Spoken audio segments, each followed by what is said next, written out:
بسم اللہ الرحمن الرحیم۔ تمام دوستوں کو السلام علیکم۔ ویڈیو شروع کرنے سے پہلے تمام نئے آنے والے دوستوں سے گزارش ہے کہ ہمارے چینل کو سبسکرائب کر دیں اور بیل آئیکن پر کلک کر دیں تاکہ آپ کو ہماری ہر نئے آنے والی ویڈیو آسانی سے مل سکے۔ دوستو، سلطان عثمان خان کی شادی کا قصہ کچھ یوں ہے کہ اس کے شہر کے قریب ابترونی نام کے ایک چھوٹے سے گاؤں میں ایک خدا رسیدہ عالم رہا کرتے تھے جن کا نام شیخ ادب علی تھا۔ عثمان اپنی نو عمری کے زمانہ میں ان کی خدمت میں اکثر حاضر ہوتا رہتا تھا۔ ان کی ایک لڑکی تھی جو شرافت اور نیکی میں اپنی مثال آپ تھی۔ ایک روز غازی عثمان نے اس کے لیے نکاح کا پیغام دیا، لیکن یہ عالم چونکہ درویشانہ زندگی بسر کرتے تھے، اس لیے فریق مراتب کا لحاظ کر کے انہوں نے اس پیغام کو قبول نہیں کیا۔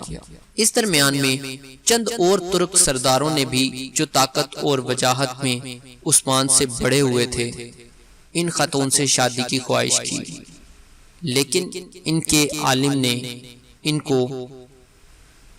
بھی صاف جواب دے دیا۔ ایک رات غازی عثمان نے یہ عجیب و غریب خواب دیکھا کہ ایک چاند ہلال بن کر ان کے عالم کے سینے سے نکلا اور رفتہ رفتہ بدر کامل بن کر اس کے سینے میں اتر آیا۔ پھر اس کے پہلو سے ایک زبردست درخت نمودار ہوا جو بڑھتا ہی چلا گیا، یہاں تک کہ اس کی شاخیں بحر و بر چھا گئیں۔ درخت کی جڑ سے نکل کر دنیا کے 4 بڑے دریا دجلہ، فرات، نیل اور ڈینوب بہ رہے تھے، اور 4 بڑے بڑے پہاڑ کوہ کاف، کوہ بلکان، کوہ تور اور کوہ اٹلس اس کی شاخوں کو سنبھالے ہوئے تھے۔ دفعتاً ایک نہایت تیز ہوا چلی اور اس کے درخت کے پتوں کا رخ جو شکل میں تلوار سے مشابہ تھی ایک عظیم الشان شہر کی طرف ہو گیا۔ یہ شہر جو 2 سمندروں اور براعظموں کے اتصال پر واقع تھا، ایک انگوٹھی کی مانند دکھائی دیتا تھا جس میں 2 نیلم اور 2 زمرد جڑے ہوئے تھے۔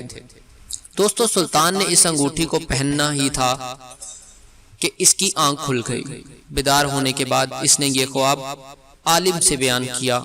انہوں نے اسے ایک اشارہ غیبی سمجھ کر اپنی صاحبزادی کو ان کے نکاح میں دے دیا۔